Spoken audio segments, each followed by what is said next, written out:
Hello students, अब हमारा जो लास्ट टॉपिक ऑफ डिस्कशन है that is on the new economic policy. यानी कि 1991 से जब इंडियन इकोनॉमी में हमने इकोनॉमिक रिफॉर्म्स को अडॉप्ट किया तो हम उनको डिटेल में स्टडी करने जा रहे हैं। ये इकोनॉमिक रिफॉर्म्स कौन से थे? Liberalisation, globalisation and privatisation.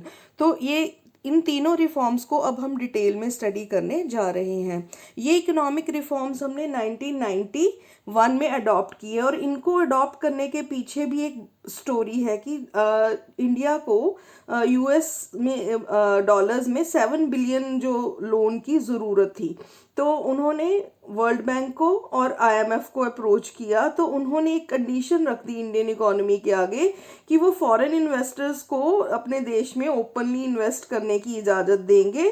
तो इन सब कंडीशंस को देखते हुए ही जो न्यू इकोनॉमिक पॉलिसी फ्रेमवर्क बनाया गया, जिसके अंतर्गत की लिबरलाइजेशन यानी कि यहाँ पे खुद को लिबरलाइज किया, लाइसेंसिंग को कंट्रोल किया, प्राइवेटाइजेशन यानी कि कोटास को ख़त्म किया गया, और ग्लोबलाइजेशन जिसमें कि परमिट्स को ख़त्म किया गया, एक्सपोर्ट इंपोर्ट के लिए जिन परमिट्स की ज़रूरत थी।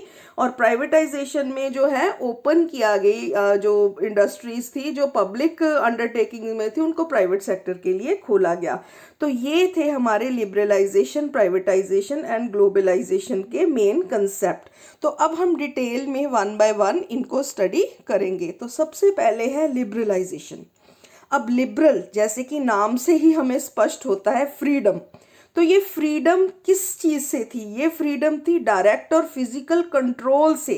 किसके कंट्रोल से? गवर्नमेंट के कंट्रोल से। गवर्नमेंट इंडस्ट्रीज़ को कंट्रोल करती थी थ्रू लाइसेंसिंग सिस्टम। तो 1991 में लाइसेंसिंग सिस्टम को ख़त्म किया गया। जो प्राइस कंट्रोल था उसको भी ख़त्म किया गया। यानी कि यहाँ पे जो मार्केट फोर्सेस हैं उसके फ्री प्ले जो है उसको इंट्रोड्यूस किया गया कि मार्केट पे ऊपर रहने दो, और जो अनड्यू रिस्ट्रिक्शंस हैं सरकार की वो ख़त्म कर दी गई। तो मेन कारण क्या था इनको ख़त्म करने का? वो था करप्शन और अनड्यू डिलेज जो होते थे, और जो इनएफिशिएंसी थी पब्लिक सेक्टर अंडरटेकिंग्स में भी। तो इन सब के चलते हुए जो लिबरलाइजेशन की पॉलिसी थी उसके अंतर्गत जो है लाइसेंसिंग सिस्टम और प्राइस कंट्रोल को कम करने की कोशिश की गई। तो ये जो रिफॉर्म्स थे इनको हम आगे भी 5 पार्ट्स में देखेंगे। सबसे पहले हम देखेंगे इंडस्ट्रियल सेक्टर रिफॉर्म में कि इंडस्ट्रियल सेक्टर में क्या क्या चेंजेस आए थ्रू लिबरलाइजेशन। तो इसमें सबसे पहला चेंज आया अबॉलिशन ऑफ इंडस्ट्रियल लाइसेंसिंग। यानी कि अब इंडस्ट्रीज़ में आपको लाइसेंस लेने की ज़रूरत नहीं थी। बस 5 इंडस्ट्रीज़ ऐसी थी, अगर वो आप खोलना चाहते हो, जैसे कि liquor, cigarette, defence equipment, industrial explosives और डेंजरस केमिकल्स। उस समय में 1991 में अगर ये 5 इंडस्ट्रीज़ को छोड़ के बाकी सभी इंडस्ट्रीज़ को ओपन कर दिया गया, किसी भी इंडस्ट्री को लगाने के लिए आपको लाइसेंस लेने की ज़रूरत नहीं है। सिमिलरली जो पब्लिक सेक्टर अंडरटेकिंग्स थी उसको कॉन्ट्रैक्ट कर दिया गया। यानी कि जो 17 इंडस्ट्रीज़ थी पब्लिक सेक्टर के अंदर उसमें से उनको कम करके 8 कर दिया गया। 2010 और 12 में ये और भी कम हो गई और ये जस्ट 3 इंडस्ट्रीज रह गई। कौन कौन सी? Atomic energy, railways and defence equipment. और अब आज के दिन में अगर देखा जाए तो ये और भी कम हो गया है। इन सेक्टर्स में भी हमने प्राइवेट सेक्टर को निवेश करने की इजाज़त दे रखी है। Similarly D reservation of small scale industries. Small scale industries को बचाना ज़रूरी था at the time of independence, लेकिन अब स्मॉल स्केल इंडस्ट्रीज़ के लिए जिन जिन इंडस्ट्रीज़ को रिजर्व करके रखा था उसको डी रिजर्व कर दिया गया, ताकि अब यानी कि जो सेक्टर्स हमने सिर्फ स्मॉल स्केल इंडस्ट्रीज़ के लिए रखे थे वो लार्ज स्केल इंडस्ट्रीज़ में भी वो आ सकते हैं, उस कैटेगरी में भी जा सकते हैं। सिमिलरली प्रोडक्टिव जो कैपेसिटी है, प्रोडक्शन कैपेसिटी है, उसको भी इंक्रीज़ किया गया। अब ये अपने आप तो प्रोडक्शन कैपेसिटी इंक्रीज़ नहीं हुई है। कैसे हुई? जब सरकार ने लाइसेंस पॉलिसी को ईजी कर दिया, लाइसेंस हटा दिया, तो प्राइवेट इन्वेस्टर जो है वो आ रहा था और निवेश कर रहा था, जिससे कि प्रोडक्शन कैपेसिटी भी बढ़ गई। सिमिलरली अब हम बाहर से जो कैपिटल गुड्स है उसको भी फ्रीली मंगवा सकते हैं, यानी कि गवर्नमेंट ने जो इंपोर्ट रिस्ट्रिक्शंस लगा रखी थी, जैसे कि हमने अपने पिछले लेक्चर में भी देखा था कि इंपोर्ट सब्स्टिट्यूशन को गवर्नमेंट ने बहुत ज़्यादा बढ़ावा दिया था। तो अब उन्होंने क्या किया 1991 में कि इंपोर्ट रिस्ट्रिक्शंस कम कर दी, यानी कि इंपोर्ट सब्स्टिट्यूशन की बजाय आप बाहर से भी जो है कैपिटल गुड्स को मंगवा सकते हो। तो ये थे हमारे जो इंडस्ट्रियल सेक्टर रिफॉर्म्स। अब हम बात करने जा रहे हैं फाइनेंशियल सेक्टर रिफॉर्म्स की। तो फाइनेंशियल सेक्टर रिफॉर्म में हमें पता है कि हमारे फाइनेंसेस को कौन रेगुलेट करता है, RBI, reserve bank of India. लेकिन इसके रेगुलेटर के रोल को अब फैसिलिटेटर में कन्वर्ट कर दिया गया, यानी कि अकेला आरबीआई नहीं है कि जो कमर्शियल बैंक्स को बताएगा कि कितना इंटरेस्ट आपने फिक्स करना है। इंटरेस्ट अब फिक्स होगा according to the market forces, यानी कि according to the free play of market forces ये डिसाइड होगा। तो फाइनेंशियल सेक्टर्स में हमारे सारे banking, non banking financial institution, stock exchange market और फॉरेन एक्सचेंज मार्केट आ जाती है। तो इन सबको जो रेगुलेट करता था आरबीआई, अभी भी आरबीआई करता है, लेकिन ये एक फैसिलिटेटर का काम करता है। सिमिलरली जो हमारे फॉरेन इंस्टीट्यूशनल इन्वेस्टर्स हैं उनको अलाउ किया गया कि वो हमारे बैंक्स में 74% तक वो इन्वेस्ट जो है कर सकते हैं, तो उनकी लिमिट को भी इंक्रीज किया गया। एक फाइनेंशियल सेक्टर रिफॉर्म की बहुत इंपॉर्टेंट एस्पेक्ट है जिसको हम बोलते हैं डीमोनेटाइजेशन, क्योंकि ये फाइनेंस से रिलेटेड है, ये मनी से रिलेटेड है। डीमोनेटाइजेशन क्या होती है, जिसमें कि हम अपनी जो नेशनल करेंसी है उसका जो स्टेटस है एज अ लीगल टेंडर है ना, उसको हम चेंज कर देते हैं, यानी कि हम अपनी जो करंट फॉर्म है, जो सर्कुलेशन है मनी की, उसको हम किसी नई फॉर्म में कन्वर्ट कर देते हैं। न्यू नोट्स और न्यू कॉइन्स में हम उसको कन्वर्ट करते हैं। अब इसका पर्पस क्या होता है, द मेन पर्पस क्या होता है डिमोनेटाइजेशन का, कि हम अपनी इकोनॉमी में जितनी भी ब्लैक मार्केटिंग है उसको कंट्रोल करना चाहते हैं, या हम इकोनॉमी में अगर इन्फ्लेशन को कंट्रोल करना चाहते हैं तभी डीमोनेटाइजेशन को अडॉप्ट किया जाता है। तो ये फाइनेंशियल सेक्टर रिफॉर्म्स का एक बहुत बड़ा इंस्ट्रूमेंट है।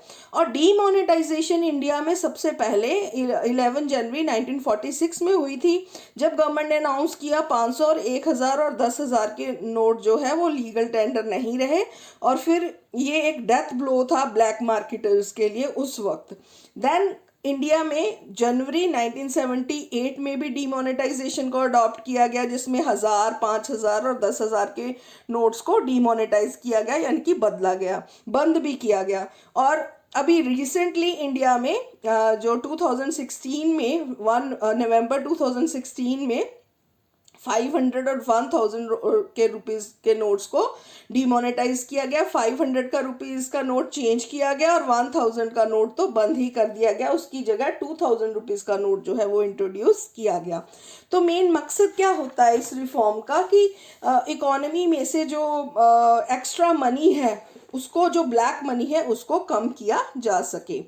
अब हम नेक्स्ट पार्ट पे चलते हैं, that is the tax reforms. अब टैक्स रिफॉर्म्स किस पॉलिसी का हिस्सा है, फिस्कल पॉलिसी। तो गवर्नमेंट फिस्कल पॉलिसी के अंतर्गत टैक्सेस को इकट्ठा करती है। हमें पता है टैक्सेस दो प्रकार के होते हैं, डायरेक्ट टैक्सेस और इनडायरेक्ट टैक्सेस। तो डायरेक्ट टैक्सेस में भी गवर्नमेंट ने टैक्स रिफॉर्म्स में टैक्स रेट्स को रिड्यूस करने की कोशिश की है, डायरेक्ट टैक्सेस को। और इनडायरेक्ट टैक्सेस के केस में गवर्नमेंट ने जीएसटी को इंट्रोड्यूस किया, गुड्स एंड सर्विसेज टैक्स को। ये इनडायरेक्ट टैक्स है जिसने बहुत सारे इनडायरेक्ट टैक्सेस को रिप्लेस किया, जैसे कि excise duty, VAT, services tax.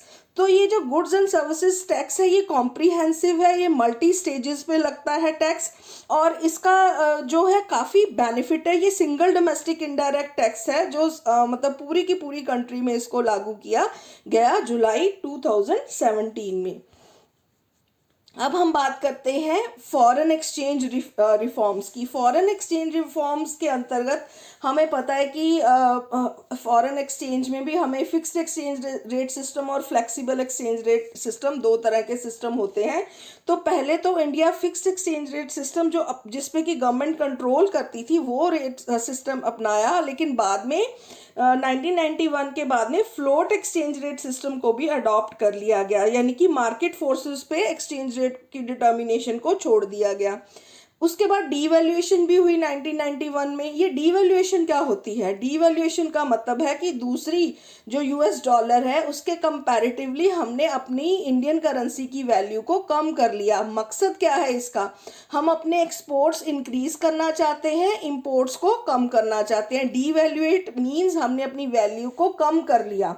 तो जब हमारी वैल्यू कम होगी करेंसी की, तो जो फॉरेनर्स हैं उनके लिए हमारी जो करेंसी है वो सस्ती हो गई, तो वो पहले से ज़्यादा हमारे देश में वस्तुएं खरीद सकते हैं, तो वो एक्सपोर्ट बढ़ा देंगे। और इंपोर्ट, हमारे लिए विदेशी वस्तुएं पहले से ज़्यादा महंगी हो गई हैं तो हम कम इंपोर्ट करेंगे। तो ये फॉरेन एक्सचेंज रिफॉर्म्स में डीवैल्यूएशन और फ्लोटिंग एक्सचेंज रेट सिस्टम को अडॉप्ट किया गया। अब हम बात करते हैं trade and investment policy reforms की। तो इसके अंतर्गत जो है क्वांटिटेटिव, जैसे मैंने पहले ही बताया, क्वांटिटेटिव रिस्ट्रिक्शंस को कम कर दिया गया इंपोर्ट्स और एक्सपोर्ट में। अब आप अपनी अनलिमिटेड आप कर सकते हो। टैरिफ रेट्स को कम कर दिया गया। अब आपको इंपोर्ट के लिए लाइसेंस लेने की ज़रूरत नहीं है। आपके ऊपर अनड्यू कोई ड्यूटीज़, एक्सपोर्ट ड्यूटीज़ नहीं लगाई जा रही। तो आपके लिए इंपोर्ट और एक्सपोर्ट आगे से बहुत ज़्यादा इजी हो गया। So this is all about liberalisation. अब हम बात करते हैं प्राइवेटाइजेशन की। It is very very important concept. Now privatisation का क्या मतलब है कि वो सारी इंडस्ट्रीज जो पहले पब्लिक अंडरटेकिंग के अंदर थी उसको प्राइवेट सेक्टर के लिए खोलना, ओपन अप करना। तो प्राइवेटाइजेशन में सबसे इंपॉर्टेंट जो कंसेप्ट है दैट इज डिसइन्वेस्टमेंट। डिसइन्वेस्टमेंट का क्या मतलब है कि गवर्नमेंट जो है जो प्राइवेट इन्वेस्टर्स है उसके लिए पब्लिक सेक्टर अंडरटेकिंग्स को खोल देती है और वो वहां पे आके निवेश कर सकते हैं। यानी कि अब उस इंडस्ट्री में सिर्फ गवर्नमेंट का अधिकार नहीं है, प्राइवेट सेक्टर भी आएगा। इससे क्या होता है? कंपटीशन भी बढ़ता है।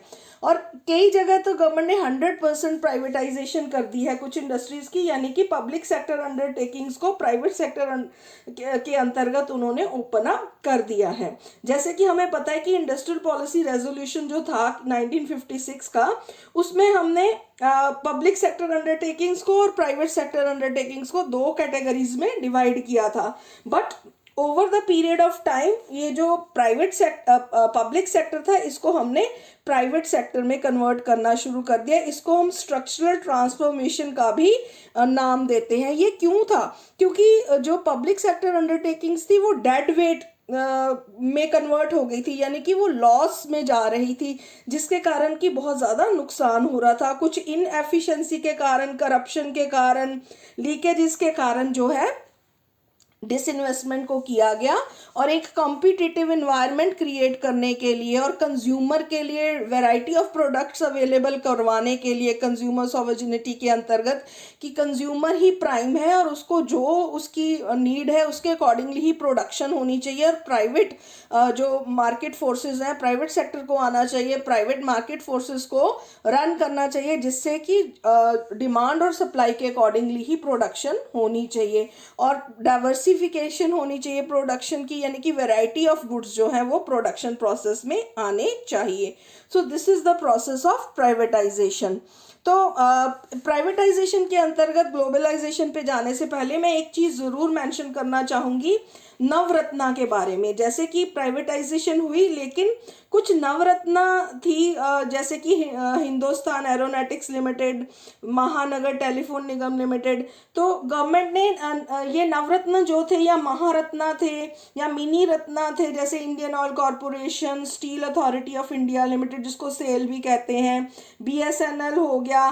तो ये जो थे गवर्नमेंट के काफ़ी प्रिय सेक्टर्स थे गवर्नमेंट के, और इनमें गवर्नमेंट ने डिसाइड किया कि ज़्यादा प्राइवेटाइजेशन जो है उसको नहीं किया जाएगा। तो इसके रिगार्डिंग काफ़ी कंट्रोवर्सीज भी रही हैं, डिस्कशंस भी रही हैं।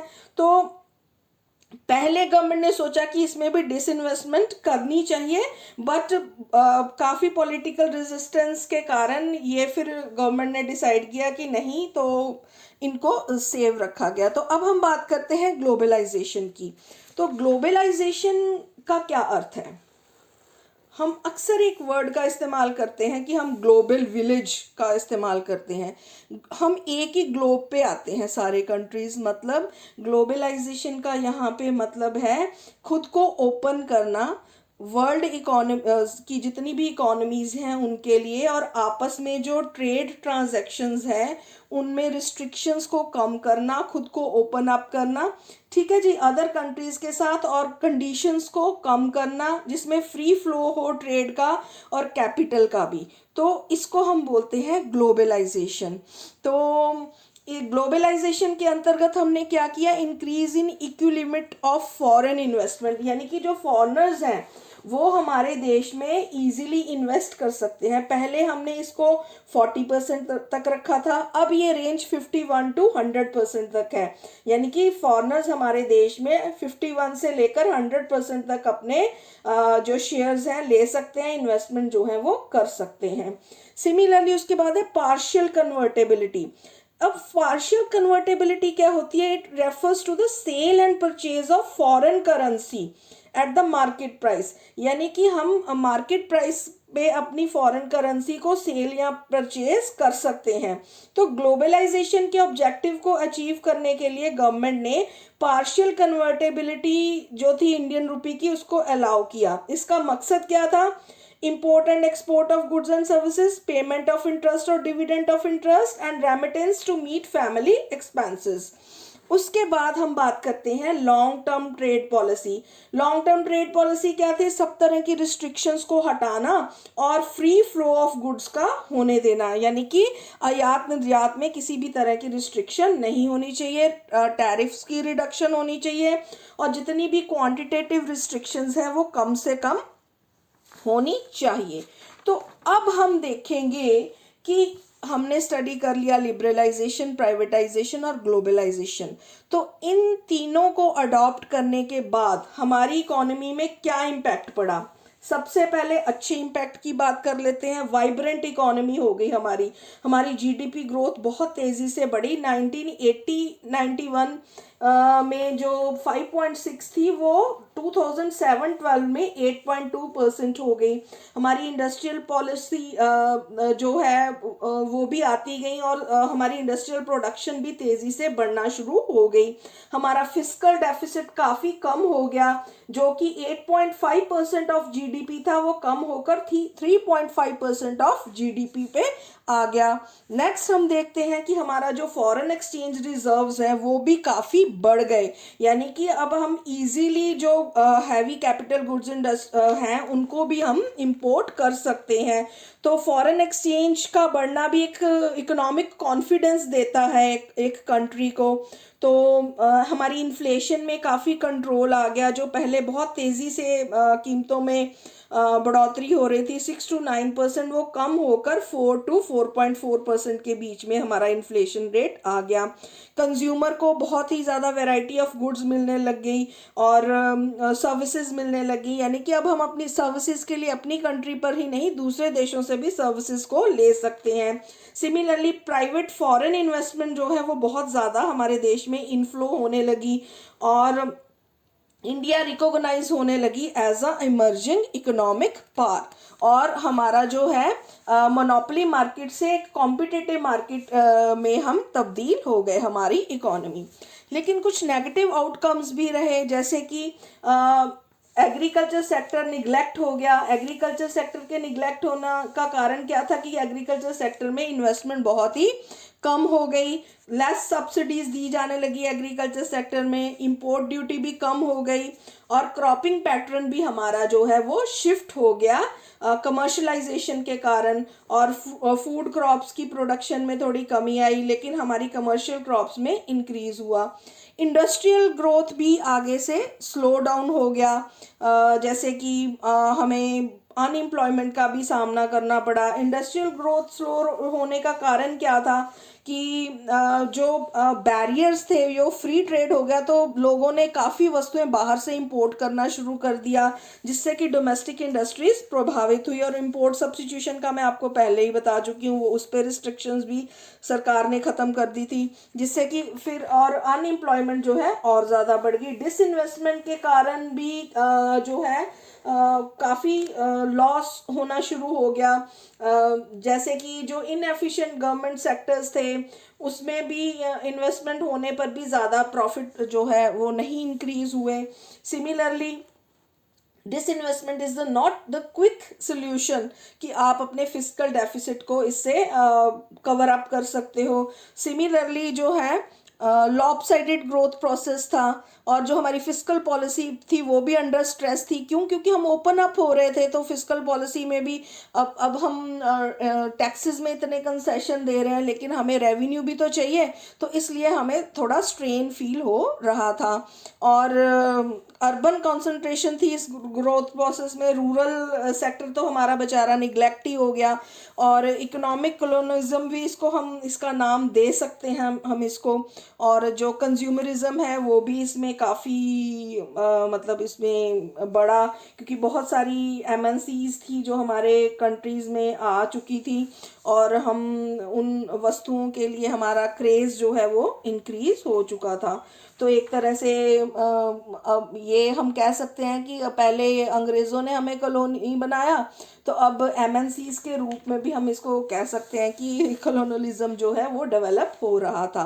तो अभी हम कह सकते हैं कि, लेकिन ये क्रिटिसिज्म का मतलब ये नहीं है कि हमें इससे नुकसान ही नुकसान हुआ है, फ़ायदे भी बहुत ज़्यादा हुए हैं। ये तो हम पे डिपेंड करता है कि हम अपनी स्ट्रेटजीज़ और पॉलिसीज़ कैसी हम अडॉप्ट करते हैं, दूसरे देशों के साथ हमारे किस तरह के हम संबंध रखते हैं, और किस तरह से हम अपनी जो पॉलिसीज़ हैं और उनको, जैसे कि हमारी इंडस्ट्रियल पॉलिसी है या हमारी फिस्कल मॉनेटरी पॉलिसीज़ हैं, उनको कैसे हम इम्प्लीमेंट करते हैं, और बजट में भी क्या चॉइसेस जो हैं हम अपनी रखते हैं, उस पे ये सारा डिसाइड होता है, उसी से होता है।